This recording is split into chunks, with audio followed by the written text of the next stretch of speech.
Good morning, bitches, princesses, and the men. So I'm getting ready to go to the gym. I'm doing my makeup differently, like how I kind of brainstormed yesterday. Because the thing is, why am I trying to push myself so outside of my comfort zone that I'm just like terrorizing myself? I don't want to go anywhere without a certain level of look. Do I want to have to rely on feeling pretty and being perceived as beautiful my whole life? And is that a good move? No. Do I want to have the confidence to go to the gym without makeup at some point and feel perfectly wonderful? Yes. Is this that time? No. I am already aware that I need to work on my body, things that I've been doing, and like the job that I have, and maybe my age even. I've lost a lot of muscle mass. It seemed like it happened overnight. And then weight creeps up on you.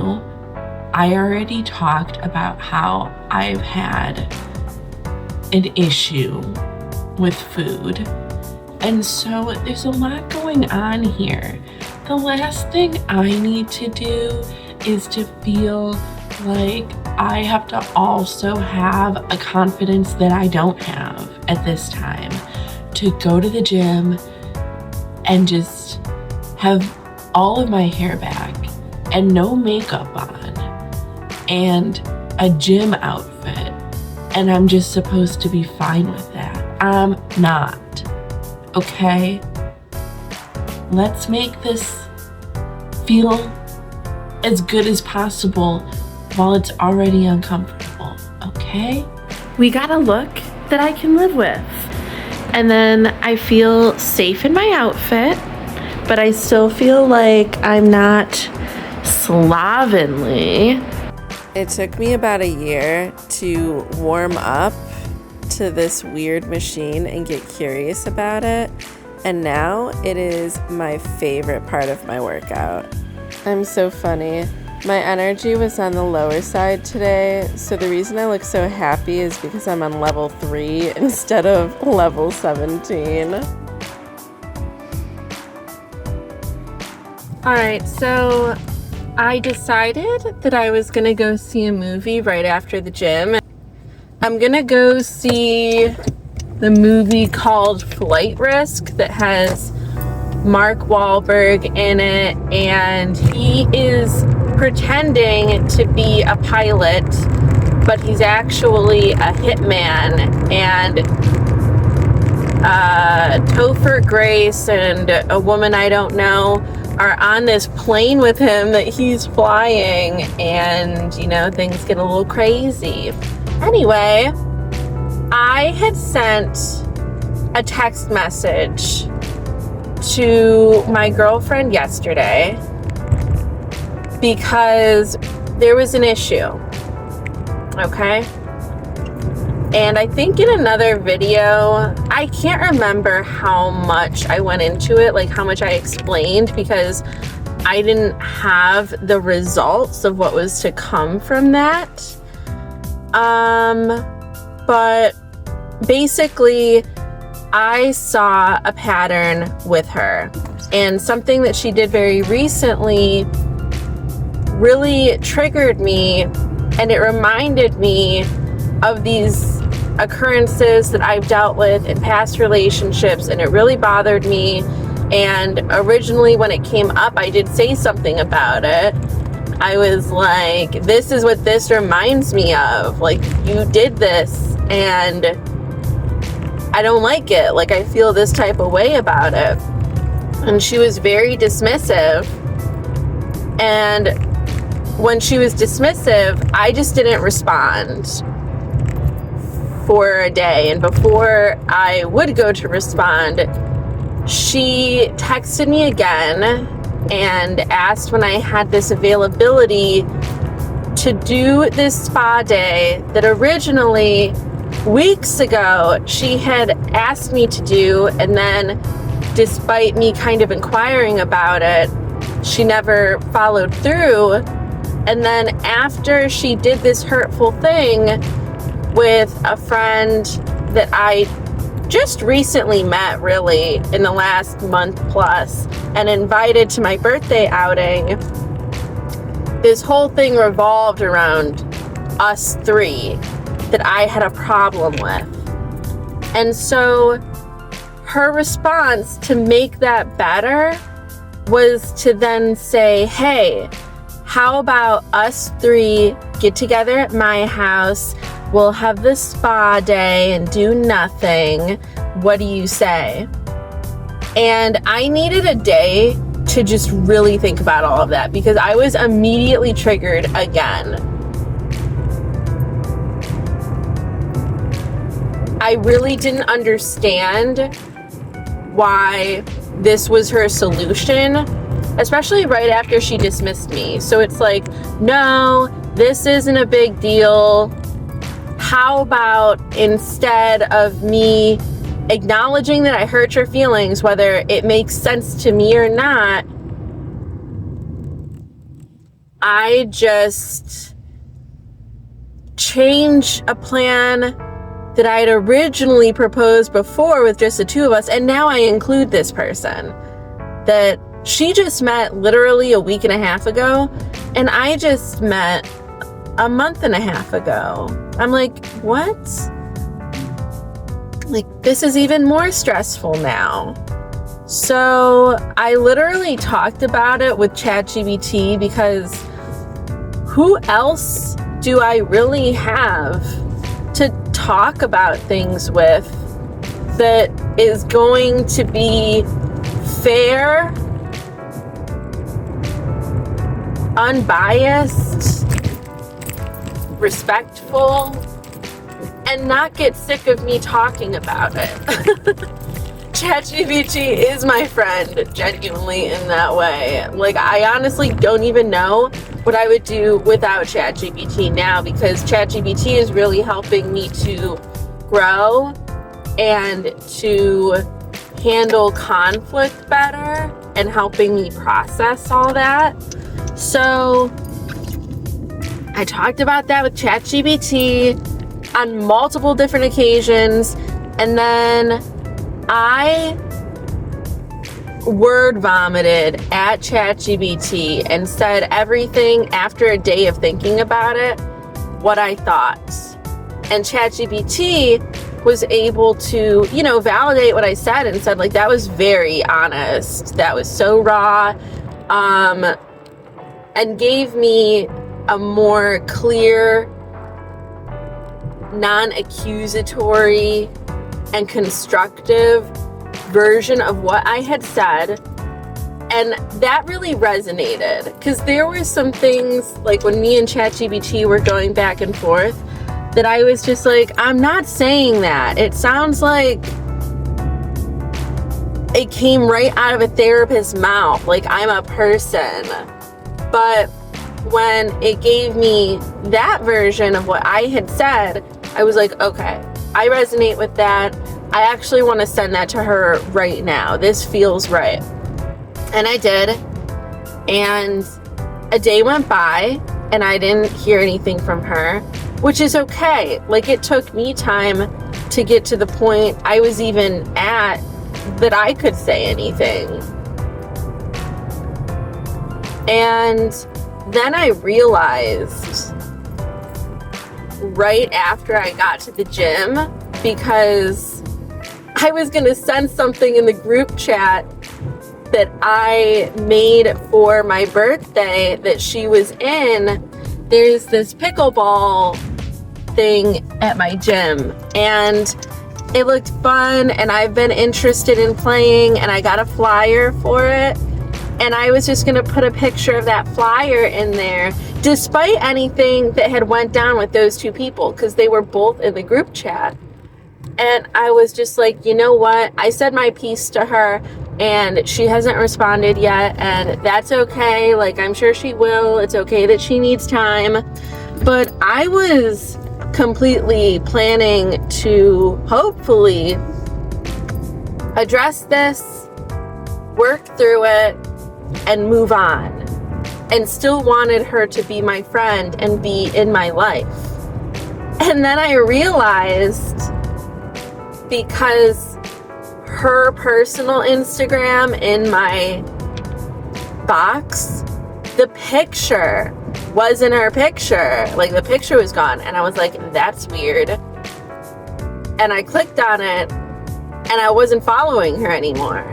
And then I searched her and my followers, and she wasn't there. And then I searched her period, and she wasn't there. So I'm like, you blocked me? Really? You did something that I found was hurtful. And it's not even like I called it out after the first instance. Like, I made a big deal about the first time that she ever did anything that I didn't like. But we've been in each other's lives for 2 years. And I feel like the friendship has been so hot and cold, and this was part of the message, that I just genuinely never really understood our dynamic. I never felt like stable in the friendship, because it's like, are we friends? Are we not friends? It was so hot and cold. And because of that, I had a hard time trusting her with my feelings, which is why I never really said what bothered me until now. But because of the past week and a half and the gestures that she made for my birthday, I felt like it was important to say something, because we had shared some special bonding moments recently. And I tried to foster these connections by bringing people together at my birthday outing, and it was like really successful because she was bonding with the people that I brought into this. But then, like she had done at different times in the past, it turned into her excluding me. But this time was different because it was following an occasion where I specifically made these efforts to bring people together. And then instantly, there is this exclusion process. It's like very much a pattern for her. And that was where I really had to say something, because I'm like, I included you in my birthday, and somehow you found a way to leave me out and to make me feel like I was second guessing the good thing I was trying to do. So then I feel, me and ChatGPT both feel, that by me sending that message showed that I care enough about the relationship to want to make it better, to be vulnerable about how I was feeling, because that's not something I want to admit to. As an avoidant person, I don't want to ever let people know when they've hurt me, especially when the pain is from feeling excluded, like I'm not cared about. That's a very sensitive button for me. I fear that so much that I avoid people before they can do it to me. But I really like her. I've liked her since I met her. I wish that we were better friends. I've been trying to be good friends with her like this whole time. And I'm not saying that I haven't been hurtful. I'm not saying that I haven't said mean things in moments where I was reactive because something had hurt my feelings, something made me uncomfortable, or I felt like disrespected or something, and I would snap back. Or I would tell her to go away, like literally. Or there's comments that she would make that I would not appreciate. And I would be spicy back. Those aren't things that I'm proud of, but those are things that I've done. And I want to make the relationship better because there's so many things that I appreciate and admire about her. And it's funny that she's told me that the things that she admires about me are kind of, I don't want to say bad things, but it's like she put a negative spin on it. Like, she was talking about how she's an empath and she wants to be more like me because in her mind, I don't care about anybody's feelings. I consider people very much. That was so, like, insulting to me because, sure, on one hand, I don't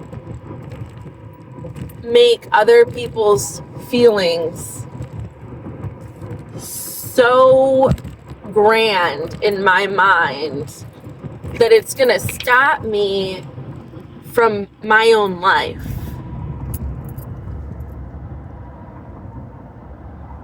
You know? But that doesn't mean that I don't consider people's feelings. I don't want to hurt anybody's feelings. And I think very much, like, if you're a person in my life or you're a person that I'm interacting with, I'm considering you in as many ways as my mind can even conceive. It's honestly exhausting, and it's why I end up opting to be more solitary because it's so exhausting to me that the only way I have peace and that I can just focus on me is if I'm by myself. So it's crazy to me that she said that. It just shows how much she doesn't know or understand me. And then to be like, I wish I was like you because I'm such an empath. And it's like, really? You are? Then why are you so hurtful? Like, you're so cool, but so hurtful. And I didn't want to lose her. And I left that text saying that I wanted to resolve this, but I needed to see how she would respond before moving forward. And her choice, her response, was none at all, and to cut me off, to block me. Crazy. And very informative. Like, thanks for letting me know that that's where you're at. That's how you are. That's how you handle somebody having feelings. You care so much about other people's feelings. That's what you say. But when I have a feeling, you can't even leave it alone and not block me. Like, that's crazy. And if that's how it's going to be, and I can't have a feeling, I can't let you know that you hurt me, then, you know, why would I want to be friends? Clearly, this is literally the unsafe relationship that I thought it was, which is why I said nothing for so long. So It really sucks. I was so shocked, stunned, and hurt when I saw that her response was simply to block me on Instagram. Like, that's so crazy to me. Like, did you block my number too? I don't know. I don't know, because I'm not reaching out to her. Have your silence. Try to avoid me at work.